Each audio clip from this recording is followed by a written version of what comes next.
வணக்கம் நண்பர்களே. சென்ற அத்தியாயத்தில் போகரும் அவரது சீடர்களும் அரிகேசவ பர்வதமலை நோக்கி சென்று கொண்டிருந்தனர். இந்த மலையானது தற்பொழுது கன்னிவாடி மலை என்று அழைக்கப்படுகின்றது. அதற்கு காரணம், ஒரு முறை சிவனும் பார்வதியும் ஆகாய மார்க்கமாக சென்று கொண்டிருந்த பொழுது இந்த அரிகேசவ பர்வத மலையின் அழகை பார்த்து வியந்து நின்று விட்டார்களாம். மலையின் அழகை பார்த்து கொண்டே இருந்தது. நேரம் போனதே தெரியவில்லை பார்வதி தேவிக்கு. இதனை பார்த்த சிவன் பார்வதியை பார்த்து, கன்னியே வாடி என்று அழைக்க இந்த ஊருக்கு கன்னிவாடி என்று பெயர் வந்தது. அது எப்படி? தம்பதியாய் வந்துவிட்டு சிவன் தன் மனைவியை கன்னி என்று அழைக்கலாம் என்று.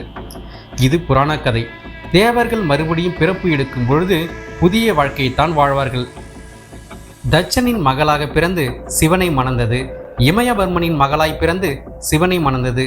இப்படி எத்தனையோ புதிய பிறப்புகள் எடுக்கும் போதெல்லாம் மறுபடியும் புதிய திருமணங்கள் நடப்பது. அதனால் பார்வதி தேவி கன்னியாய் மாறுவது இயல்புதானே. புராணத்தில் கன்னிவாடி மலைக்கு இப்படி புராண கதை கூறினாலும் சித்தர் பாடல்களில் கன்னிவாடி மலைக்கு வேறொரு கதையும் சொல்லப்படுகின்றது. கௌரி பூஜை செய்ய கன்னிவாடி மலைக்கு சென்றபோது அங்கு மெய்கண்ட சித்தர் கோயில் தனது பூஜையை செய்தார். இந்த மலையடைவாரத்தில் நீர்வீழ்ச்சிக்கு அருகில் ஒரு குகை இருக்கிறது. இந்த குகையைத்தான் போகர் தனது பரிசோதனை கூடமாக பயன்படுத்தினார். அதற்கு முக்கியமான காரணம் இங்கு உள்ள உதக நீர்தானாம்.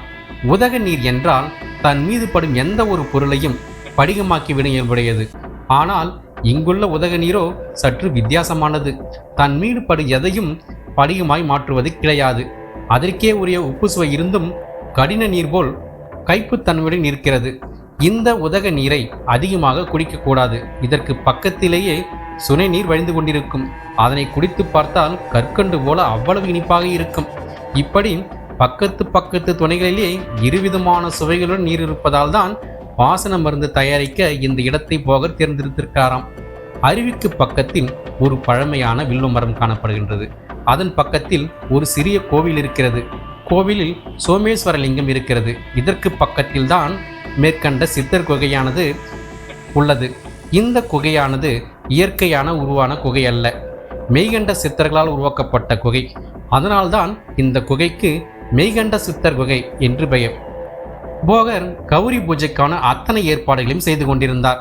பத்மினி ரக பெண்ணை தேடி சென்ற சீடர்கள் எங்கு தேடியும் கிடைக்காததால் ஒரு கல் மண்டபத்தில் இருந்த ஒரு அழகான பெண் கற்சிலையை உயிர் கொடுத்து அழைத்து வந்தனர். போகர் தன்னுடைய தவபலத்தால் அது உண்மையான பெண் அல்ல என்பதனை உணர்ந்து கொண்டார்.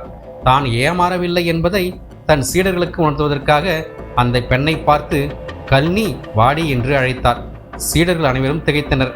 தம்மை ஏமாற்றப் போகின்ற தன் சீடர்களான கொங்கணவரை தவளையாகவும் கருவூராரை சித்தபிரமை பிடித்தவராகவும் மாறுமாறு சாபமிட்டார். ஆனால் அதே சமயம் மூலிகை பறிக்கச் சென்ற கோரக்கர் தாம் பறித்து வந்த மூலிகைகளை தன் குருநாதர் முன்பு வைத்து அவைகளை எங்கெங்கு பறித்து வந்தார் என்பதை பற்றி விளக்கினார். ஏரெழிஞ்சி மரப்பட்டை, முப்பிரண்டை, நொச்சி செடி, வில்வ மர இலை போன்றவைகளை எங்கிருந்து கொண்டு வந்தார் என்பதை பற்றி விளக்கினார். அனைத்து சித்தர்களும் கௌரி பூஜைக்கான குகைக்கு வந்தனர். அனைத்து சித்தர்களும் கூடிய நிலையில் அங்கு கொங்கணவரும் கருவூராரம் இல்லாததை கண்ட அகத்தியர் புலிப்பாணியை அழைத்து அவர்கள் எங்கு என்று கேட்டார். சற்று முன்பு நடந்த சம்பவங்களை புலிப்பாணி அகத்தியருடன் தெரிவித்தார். உடனே அகத்தியர் போகரை பார்த்து, புனிதமான மூலிகை ஆராய்ச்சிக்கான பூஜையை ஆரம்பித்திருக்கின்ற இந்த தருணத்தில் உன் சீடர்களுக்கு இத்தனைய சாபங்களை விடுதல் கூடாது. அவர்களை பொறுத்தவரை உன்னோட சாபம் பலிக்காமல் போகட்டும் என்றார்.